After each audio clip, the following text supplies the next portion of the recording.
So the more the failure you allow your child as a younger person, the more confident he will be in the outer world. The more he is scared of making mistakes in the house, which is a safe environment. Worse kya hoega? School is a safe environment. The first 15-20 years of our children are so orchestrated that we must let them take big risks in safe environments. Environment is to be safe.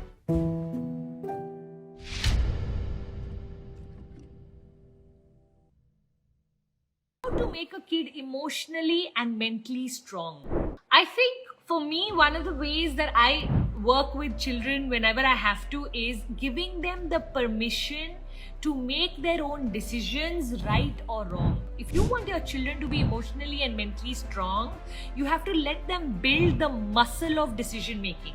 A lot of us parents, what we do is for the first 15 years of our children's lives, we make all the decisions for them. So what is their job? To obey.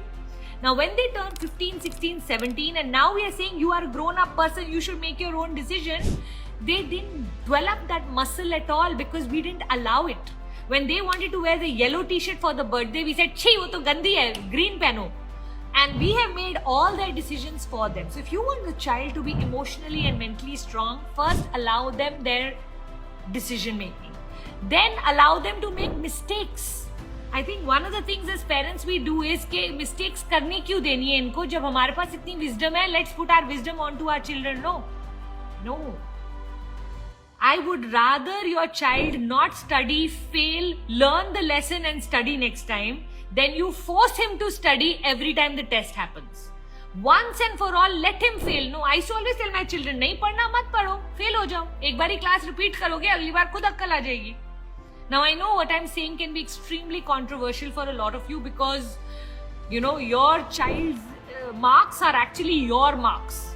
For you, your child's trophies and medals and everything is your trophies and medals and everything. But you know what? I would rather your child fail in the environment, the safety of the environment you create, than he fails in the real world when he grows up. So the more the failure you allow your child as a younger person, the more confident he will be in the outer world. The more he is scared of making mistakes in the house, which is a safe environment. Worse kya hoega? This is a safe environment. School is a safe environment. The first 15-20 years of our children are so orchestrated that we must let them take big risks in safe environments. Environment is to be safe. So anytime your child is asking you to do something risky, like I remember if my child wanted to go cycling in the lane, the security guard used to go after him. And I used to wonder when we were in Delhi, and I'm a Delhi girl, I used to cycle from one colony to my cousin's house in another colony at the age of 12, 13, 14. Definitely don't recommend it anymore. I don't think our cities are as safe as they used to be. But I used to tell my security, what are you running after him on the cycle? He's on a cycle. Aa jayega wapas, thoda to jaane do. We have started to overprotect our children. There used to be a time where all of us used to go play in our colonies. Today, do you know what happens? Children go down to play in the house. There will come a time where they will not even be able to go down to play. They're going to play inside the house. So we've shifted all of our energies into overprotecting our child. Everything has become about everything has to be sanitized and safe. We have taken away the childhood of the child somewhere, So I think allowing your children to be messy, dirty, all of the things that teach us in life, doing destructive things sometimes, spilling water sometimes, all of that builds their personality. I remember hearing this story, I don't know if it's true or not, but Einstein's mother received a letter from the school and the school said he's too slow for us to keep him and he's not smart at all, not intelligent at all, and so please do not send him to school because he needs to be put in a special school. And Einstein's mother, as she read out that letter to Einstein, who was barely 4, 5, 6 years old at that point, read it out in a manner where she made the child believe that letter said that you are too smart for school.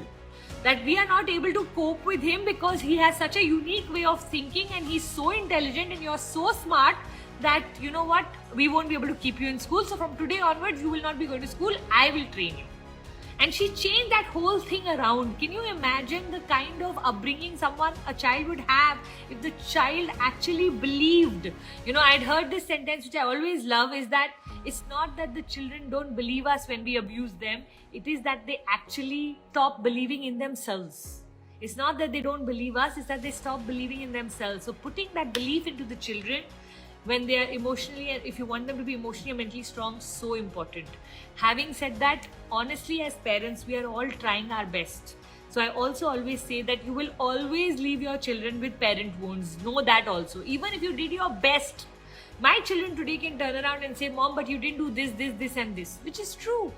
I'll have to accept it, because you know what, while I tried my best from the limited understanding, imagination, resources, experiences I had, I can't be perfect. No parent is. And I think that's also very important, understanding that there are some things they will learn in our environment, and there are some things they will only learn when they rebel from our environment and move on to another environment. है ना?